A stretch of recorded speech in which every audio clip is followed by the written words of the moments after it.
அனைவருக்கும் வணக்கம். மாண்புமிகு துணை முதலமைச்சர் உதயநிதி ஸ்டாலின் அவர்களே, now I will address all of you so that you can understand me.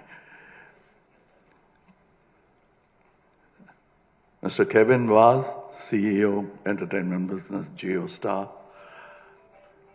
Kevin ji, we've been working together for the past 7 years, and we are again together here. We've not been seeing each other for nearly a year now, but that's the only gap between us. But we've been continuously working for 7 years together.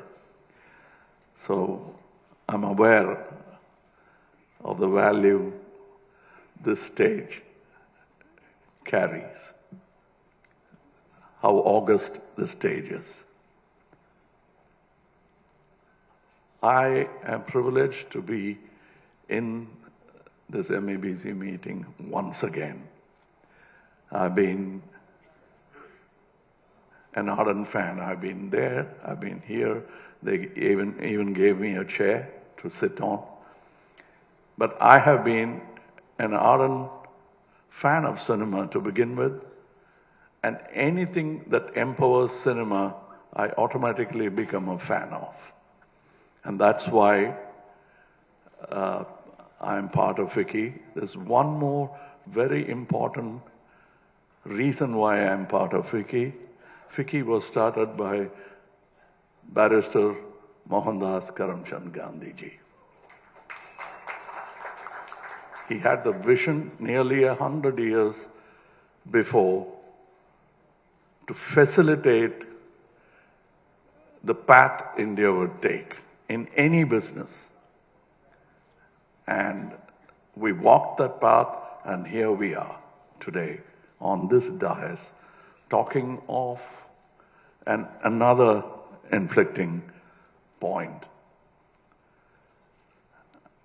I'm so happy that I'm addressing this in this dais where there are ears which has the power to implement the ideas, the requests, and the suggestions that we could give from a congregation like this.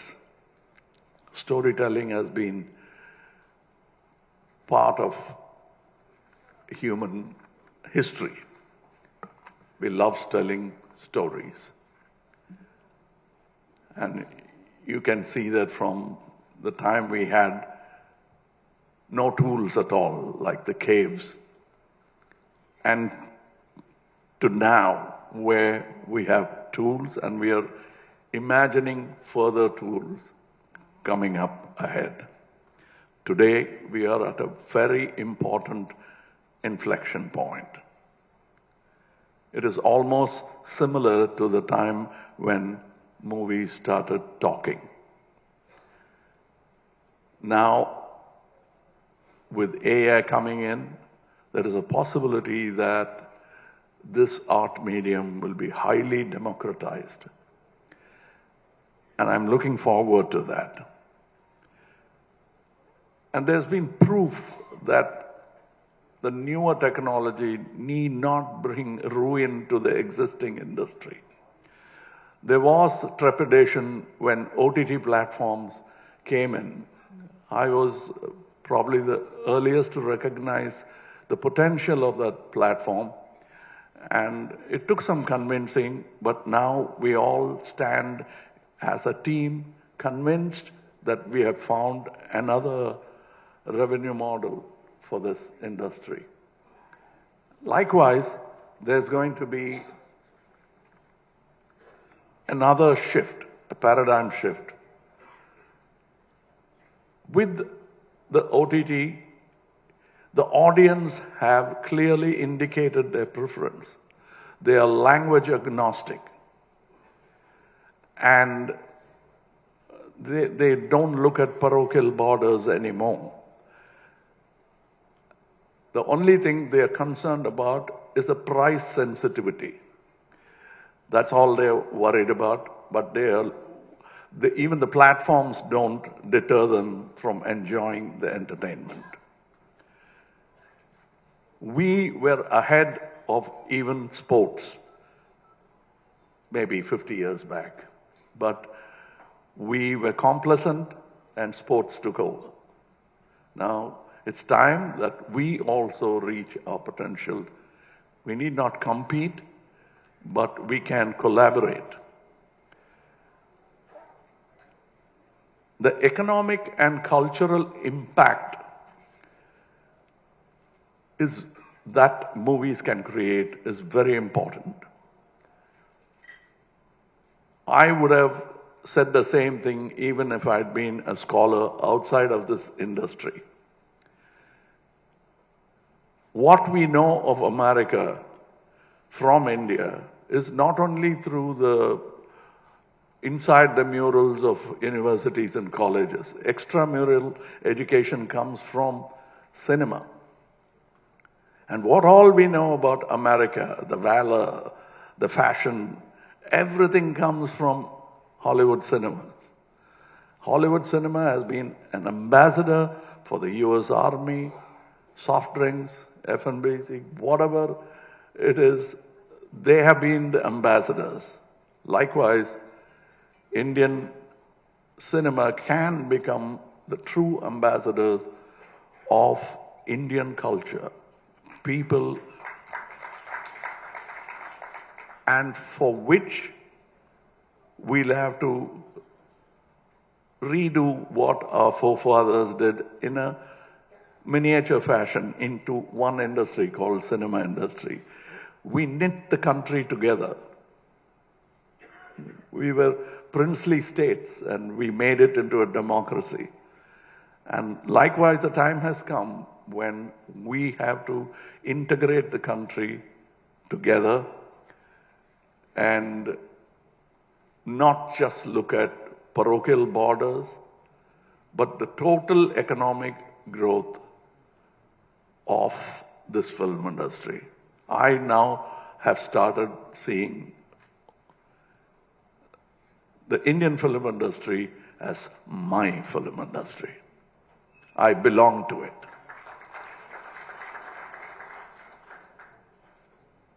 If I had not acted in Ek Duje Ke Liye at all, I would still say that today. Because those were the beginnings, but today all language differences have merged together and we have become entertainment. I was so happy to realize Malayalam stars spoken of in Bihar, Gujarat, which was not the case at all. So technology can empower our film industry like that. And another point which we didn't, in all our humility, we thought we can contain ourselves. We have 1 billion audience, so it's enough if we are an industry which caters to a dormant, captive audience that we have.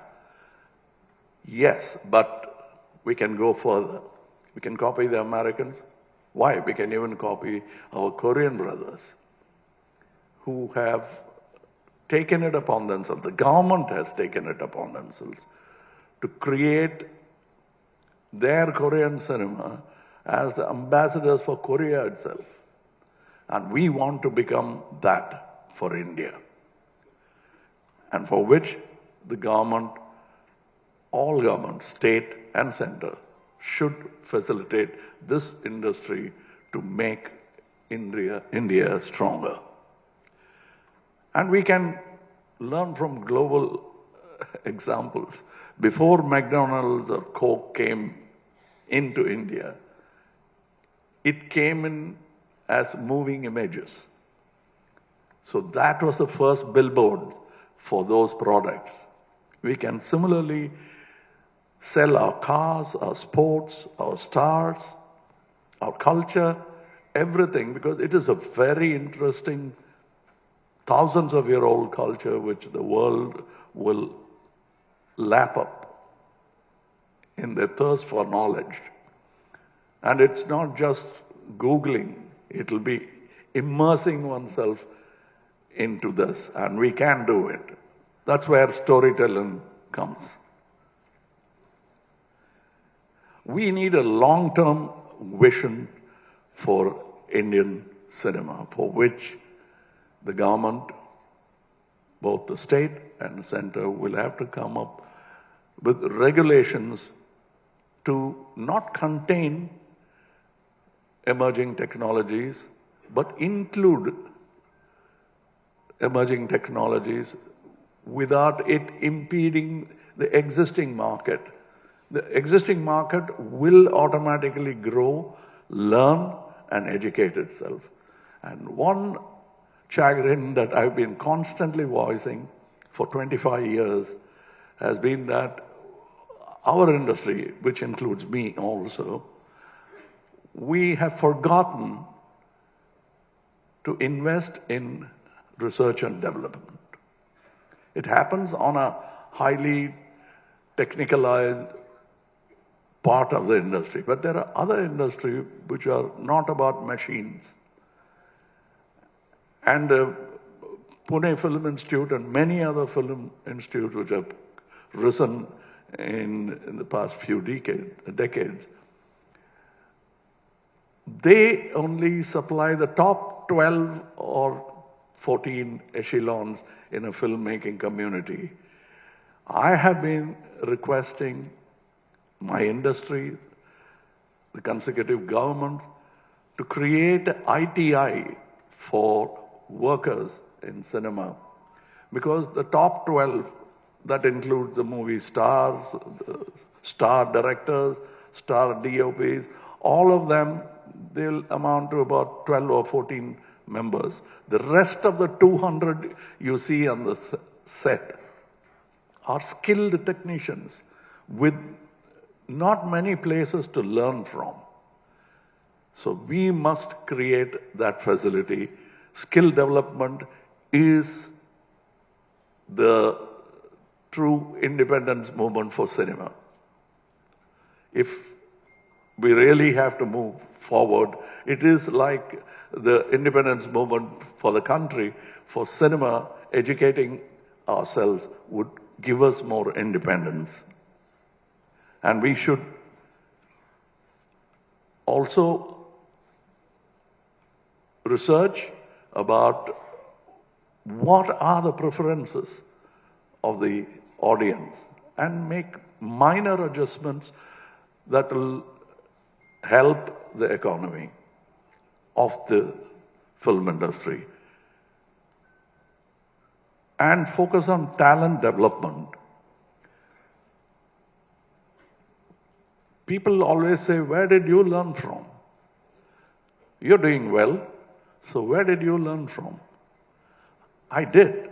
I had an institution who was also my mentor, Mr. K. Balachandra. I worked 36 films with that gentleman. And that is my learning school. Many actors would vouch for that in the Tamil film industry and Telugu film industry also.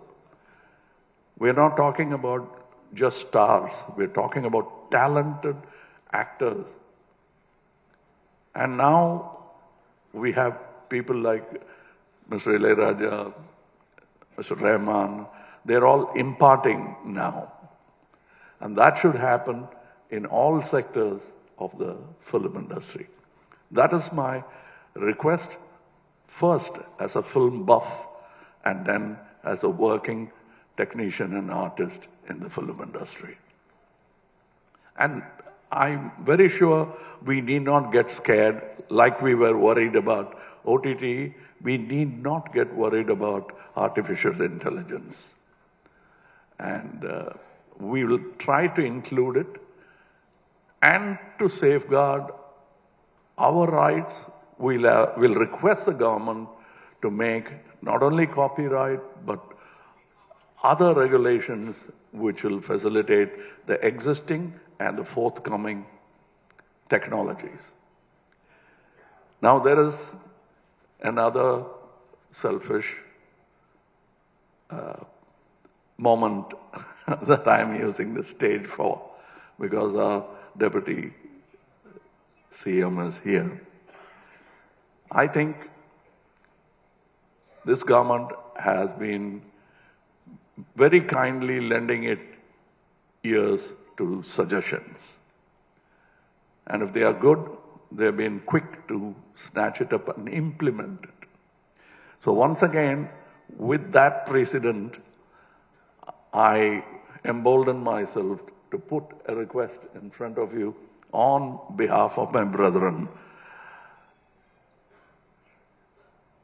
We need to relook and reform the state entertainment tax on cinema.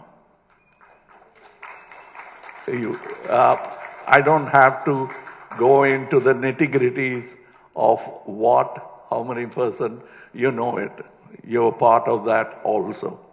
You're part of that family also. So, you know where I'm going. We had a small discussion behind the stage as well. So this is a request that's coming from the industry. This double taxation is not only getting them worried. This applause is not for me. It's an applause of relief. It's an applause of relief in the hope something will happen with this request. So that is what I'd like to put forward to you, because cinema should be approachable for the young, the talented, and the unknown.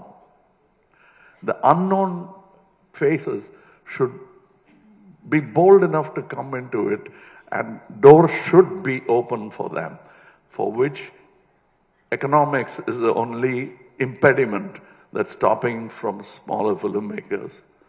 I want many more people like my guru, Mr. Balchandra, to sprout from the Tamil film industry, for which then many more students like me will also arise out of it. For that, we need to facilitate smaller cinemas and also cinema in general. This double taxation, if you remember, I was strongly against GST itself from the beginning. But now we have a double taxation. I might sort of ignore it and continue in this existing flow of success. But we know that this success in the industry is not a permanent status, not even stardom or fame. So to continue working in this industry like my doyens before did, it should facilitate, and the government is the greatest body we can look up to and ask something from. So here I have put it forward. I'm sure that that is the want of the industry from various sectors, and I have put it forward on their behalf. I don't need to do research in cinema. I was born into it. I grew up with it. The only thing I can remember is film studios. My childhood memories have been film studios. It'll continue to be so. So here I am putting forward in front of a dynamic, Honorable Deputy Chief Minister, a request on behalf of the film industry, which will help the industry more and me a little. Because they pay me well, so I can't complain. But the rest of the industry, only when it thrives can I survive. Any star for that matter. So I have put this forward in front of you, and I think of it as a great opportunity. I thank you, Vicky, for thinking of me as one among your family. The chair you give me, or don't give me, doesn't matter. I will always be part of FICCI. That is not only because of Gandhiji. That's because I am a fan of entertainment and good business. Thank you.